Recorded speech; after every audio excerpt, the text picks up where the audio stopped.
ہندو کا قرآن پڑھنا کیسا ہے؟ بہت اچھا ہے. اللہ تعالیٰ نے تو قرآن میں غیر مسلموں کو بھی خطاب کیا ہے. کتنی آیتیں قرآن کی ایسی ہیں، یا ایھا الناس، یا ایھا الناس، اے لوگو. تو اے لوگوں میں تو غیر مسلم بھی داخل ہیں.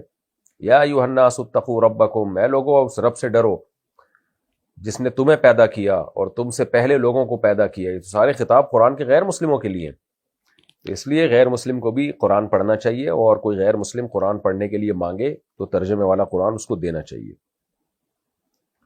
قرآن نے مشرکوں کے بارے میں سورہ توبہ میں کیا فرمایا کہ ان کو مہلت دو حتیٰ یسمع کلام اللہ.